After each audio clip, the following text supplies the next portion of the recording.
من أول ما ابتدينا نتكلم عن الفتح العربي لمصر وإحنا بيجيلنا أسئلة كتير زي مثلا ليه الفتح العربي مش الفتح الإسلامي؟ أو طب هو ليه فتح مش احتلال؟ واللي يسأل إيه رأيك في اللي قاله يوحنا النقيوسي عن الفيوم؟ ودي مع الأسف بتبقى مشكلة اللي يشوف الماضي بعين الحاضر أو إنك تقرأ التاريخ بعين قومية أو عرقية أو دينية. خلونا النهاردة نكمل موضوعنا للنهاية ونشوف الأمر من زاوية مختلفة. أنا طارق الشافعي ودي قناة وقال الراوي.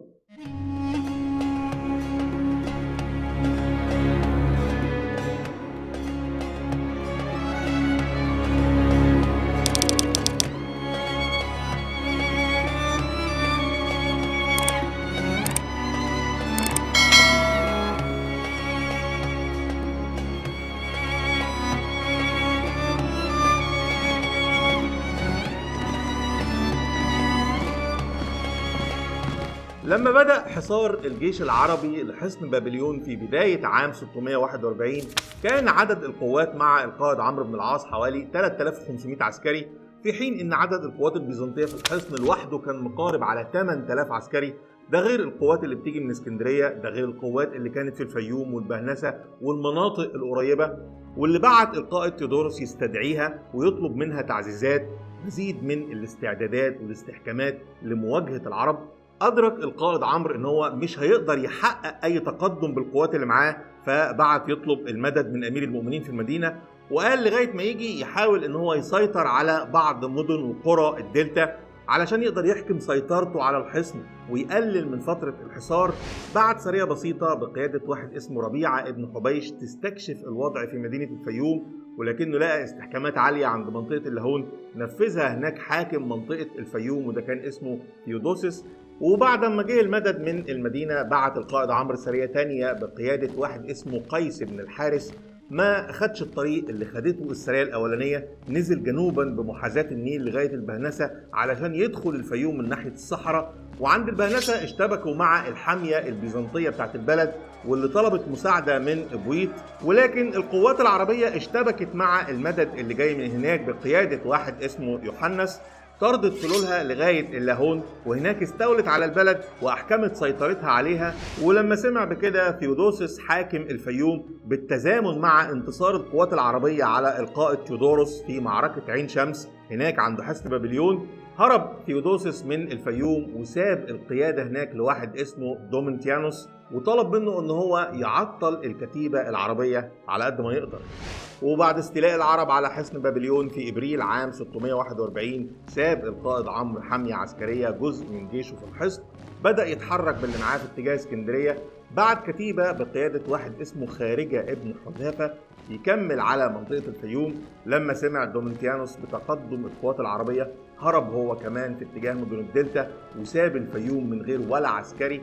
دخلها الجيش العربي من غير اي مقاومه في يونيو عام 641. وبسبب موضوع اختلاف السرايا بتختلف بعض المصادر في الوقت اللي تم فيه الاستيلاء على الفيوم. بتشير المصادر القبطيه انه ده كان قبل الاستيلاء على حصن بابليون، لكن بتكاد تجمع المصادر العربيه ان هو كان بعدها، فيما عدا ابن عبد الحكم اللي بيقول ان عمرو بن العاص ما كانش يعرف بمكان الفيوم غير بعد سنه من استيلائه على حصن بابليون، لما عرف على طول بعت كتيبه تحتلها وتطهرها من فلول البيزنطيين. بالنسبه بقى للبهنسه فكانت مدينه محصنه، كان لها اسوار واربع بوابات. جوه المدينه كان في قصور كتير وكنيسه كبيره وبقايا معابد ومباني من العصر البطلمي زي ما كان بيحكي عنها ابن عبد الحكم.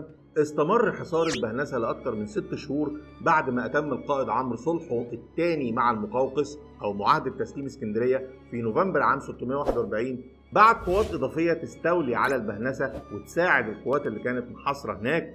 القوات دي كان فيها كتير من صحابة رسول الله صلى الله عليه وسلم وأبنائهم. وبعد إتمام فتح البهنسة عجبتهم جدا المدينة، شجعتهم على الاستقرار في بلاد الصعيد، ولما ماتوا اندفنوا في مقابر لغاية النهاردة اسمها مقابر الصحابة أو بقيع مصر زي ما بيقولوا عليها أهل الصعيد. مدفون فيها أكثر من 70 واحد من صحابة رسول الله صلى الله عليه وسلم وأولادهم وأحفادهم رضي الله عنهم جميعا.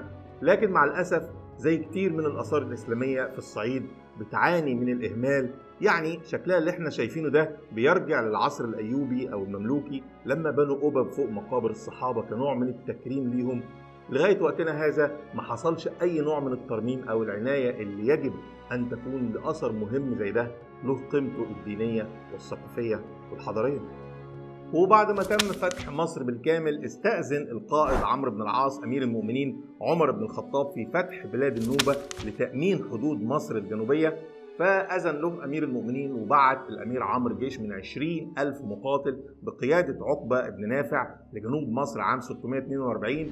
وبعد ما اجتاز الجيش منطقة الشلال الأول جنوب مدينة أسوان وقرب مدينة دنقلة شمال السودان، كانوا على موعد مع كمين غير متوقع. اعتلى عدد من المقاتلين النوبيين التلال وأمطروا الجيش العربي بوابل من السهام. كانوا بيضربوا ويستخبوا ويرجعوا يخرجوا من أماكن تانية ويعودوا تاني ضرب السهام، فظهروا أكبر بكتير من عددهم الحقيقي. كانوا زيهم زي الأشباح. السهام دي كانت إصابتها مباشرة في منطقة الراس، أسفرت عن عدد كتير من الشهداء في الجيش العربي، إلى جانب عدد أكبر من المصابين اللي كانت إصابتهم في منطقة العين. أكتر من 250 واحد من الجيش عينيهم راحت. علشان كده في المراجع العربية كانوا بيسموا مقاتلين النوبة رماة الحضر. بعد كده كان جيش عقبة بن نافع على موعد مع عدد من هجمات الكر والفر من النوبيين اللي تميزوا بخفة وسرعة الحركة. كانوا بيستدرجوا العرب يجروا وراهم علشان ينطروهم مرة تانية بالسهام. انسحب عقبة بن نافع باللي معاه قبل ما يدخل مدينة دنقلة. لما عرف عمرو بن العاص بعت سفارة لملك النوبة يطلب منه الموافقة على معاهدة سلام. هو أساسا كان بيغزو بلاد النوبة علشان يأمن حدوده الجنوبية. لما يتعاهد معاهم لا تحاربونا ولا نحاربكم وكمان ننشط التجارة مع بعض، يبقى كده برضه هو عمل اللي هو عايزه. للسبب ده كتير من المراجع العربية مش بتعتبر معركة دنقلة الأولى دي هزيمة للجيش العربي، لأن الغرض الأساسي منها اتحقق بغض النظر عن الموقف العسكري والناس اللي عينها راحت.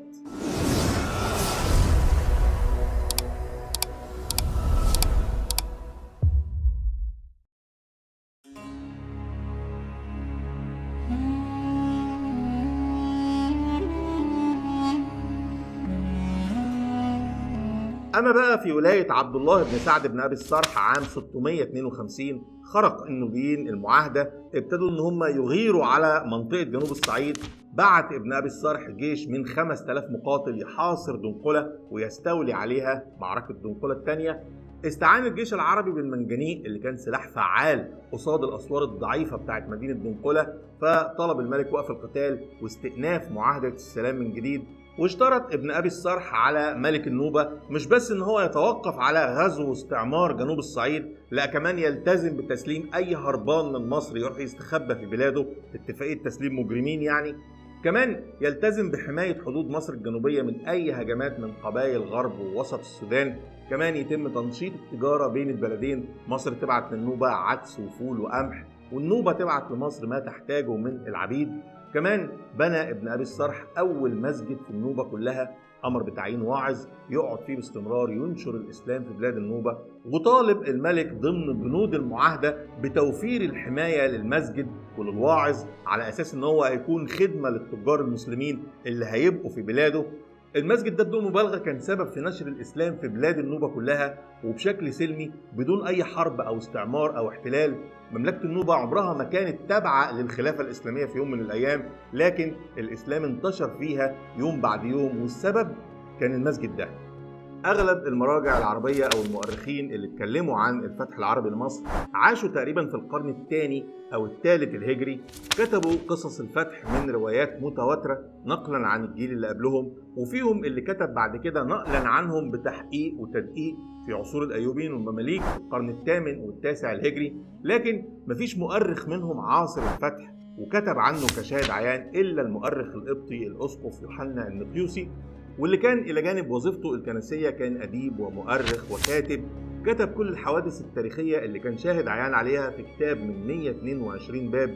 غالبا الكتابة كانت باللغة القبطية المصرية أو باليونانية، ودي كانت لغة الخدمة والثقافة في الكنيسة المصرية، ولكن المخطوطة نفسها مفقودة.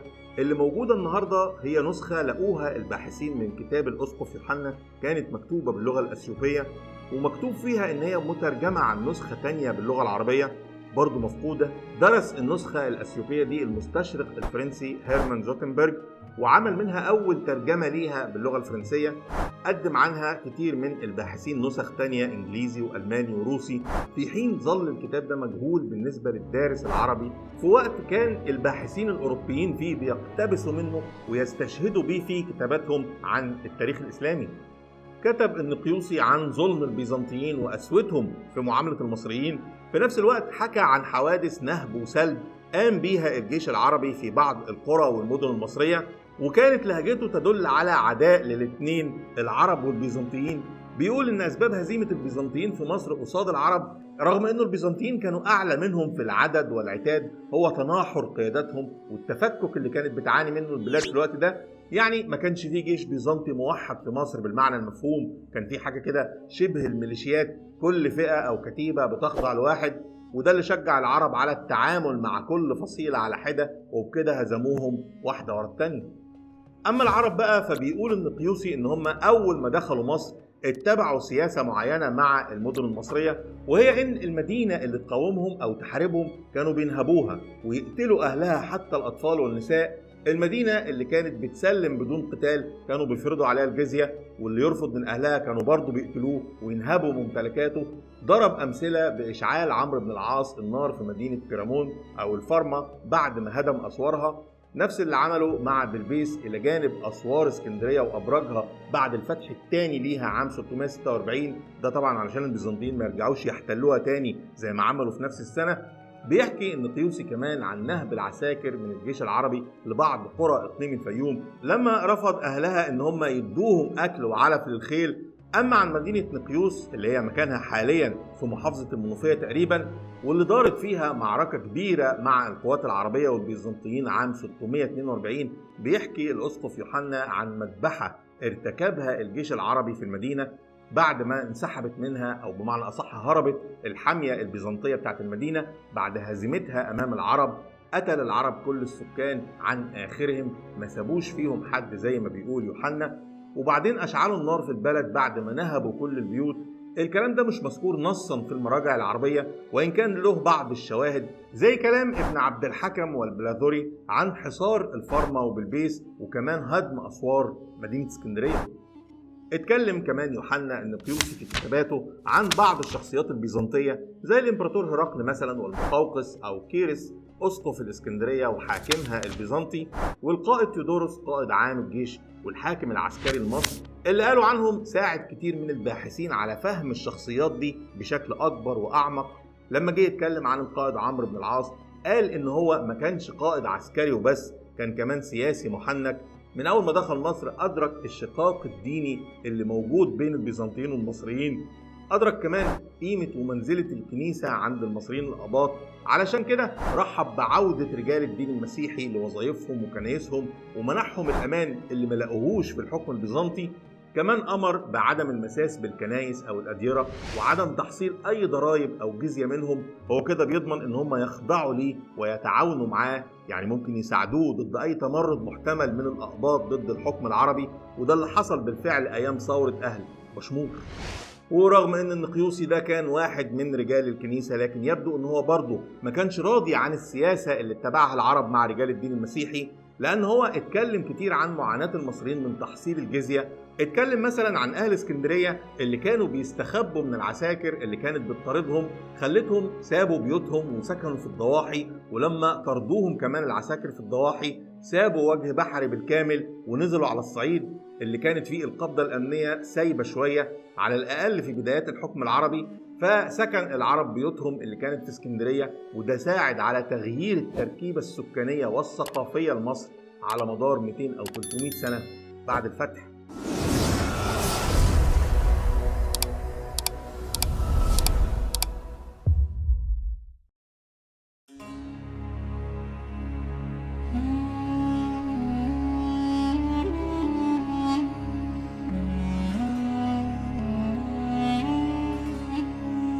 وزي ما قلنا فضل اللي كتبه يوحنا النقيوسي مجهول لفترة طويلة بالنسبة للباحثين العرب، حتى بعد ما تعرف في الأوساط الثقافية العربية تم إهماله بدعوى إن هو من قبطي متحامل على المسلمين، مش هيقول غير كده. لو اضطر أحد الباحثين إلى الاستعانة بشهادته طبعا هيقول منها ما لا يتعارض مع صورة الجيش العربي المتسامح اللي رحب به المصريين وساعدوه ضد البيزنطيين المحتلين. ولكن لما نعيد قراية اللي كتبوه المؤرخين العرب هتلاقي كتير من الشواهد اللي بتؤكد صحة شهادة يوحنا النقيوسي، أو على الأقل قربها من الصورة الحقيقية الواقعية. لو شلنا منها الكلام المتحامل اللي بيحمل كراهية للجيش العربي الغازي، مثلا بيحكي الطبري في تاريخ الملوك والأمم إن الجيش العربي أثر أعداد كبيرة جدا من المصريين الأقباط، لدرجة إن هو بيقول إن صفوف أو طوابير العبيد الأقباط امتدت من الفسطاط لغاية المدينة. طبعا دي مبالغة من الطبري، لكن بتوضح قد إيه كانت الأعداد كبيرة. نفس الشيء قاله البلازوري في فتوح البلدان. أما القلقشندي في صبح الأعشى فبيتكلم عن حفر خليج أمير المؤمنين، القناة القديمة بتاعت الملك سنوسرت اللي كانت بتوصل النيل بالبحر الأحمر، لما خصص القائد عمرو بن العاص كتيبة من الجيش تجيب 120 ألف فلاح من أهل مصر من مدن الدلتا ووجه قبلي يشتغلوا بالسخرة في حفر القناة، وتقف نفس الكتيبة على حراستهم علشان محدش فيهم يهرب من الموقع. نفس المشهد اللي حصل أيام حفر قناة السويس، اتكلمنا في الموضوع ده بالتفصيل في حلقة قبل كده، رابط المشاهدة هتلاقوه فوق. ايا كان، فالجيش العربي اللي دخل مصر ما هماش ملايكه، في نفس الوقت ما هماش شياطين، وان كانوا استعملوا الشده مع المصريين في عدد من المدن فهم برضو اللي اظهروا الرحمه مع الجميع في مدن تانية اكتر. اهمها لما استولوا على حصن بابليون طلبوا البيزنطيين الاستسلام فسمحوا بخروجهم كلهم من الحصن في سلام. نفس الشيء حصل في اسكندريه، مش مره واحده، دول كانوا مرتين. لما اللي قدامهم كان بيعلن الاستسلام كانوا بيمنحوه الامان، وده بقى اللي ما كانش موجود او مألوف في الوقت ده. وان كانوا في العصور الاولى اعتبر العرب ان المصريين موالي او مواطنين من الدرجه الثانيه، فدي كانت سمه العصر مش بس عند العرب، بدليل ان في العصر العباسي وبعد ما ظهر القاده الفرس والاتراك وبقى لهم السياده والاماره، كانوا العرب والمصريين كانوا اختلطوا مع بعض وبقوا نسيج واحد، واصبحوا هما الاثنين بالنسبه للاتراك موالي. قوانين المواطنه بشكلها الحالي ما كانتش معروفه طبعا وقتها. كمان اللي بيقول ان ده احتلال فاكيد في فرق كبير بينه وبين البيزنطيين اللي احتلوا مصر لمئات السنين. العرب من بعد الجيل الاول من الفتح وهم استقروا في ارض مصر جنبا الى جنب مع المصريين، شويه بشويه انتشرت اللغه، شويه بشويه انتشر الدين. فالافضل ان احنا ننظر للصوره بشكل عام ونشوف ايه اللي حصل في مصر مع بدايات العصر الفاطمي. هنلاقي ان هو اصبح من الصعب ان انت تفرق بين المصري وبين العربي، الكل بقى اسمهم اهل مصر. الكتاب بتاع تاريخ يوحنا النقيوسي موجود، يا ريت نقراه بتمعن لو عايزين نعرف اكتر. كمان بننصح بكتاب هوامش الفتح العربي للباحثة سناء المصري، واللي بيرصد برضه بالتفصيل قصة الفتح ولكن من عدة زوايا مختلفة غير اللي معروف للكل. وطبعا لو عندك اي تعقيب او رأي تاني غير اللي قلناه باب المناقشة مفتوح تحت في التعليقات. ولغاية هنا انتهت حلقتنا، لكن كلامنا لسه ما انتهاش. أكد على اشتراكك في القناة علشان تتابع معانا الحلقات اللي جاية، لايك للحلقة وشير لأصحابك علشان تساعدونا نوصل للمزيد. شكرا لكل اللي بيدعمونا عن طريق الانتساب للقناة، دوس على الزرار الأبيض اللي تحت تفهم أكتر. في انتظار تعليقاتكم، واستنوا مزيد من حلقاتنا على قناة وقال الراوي.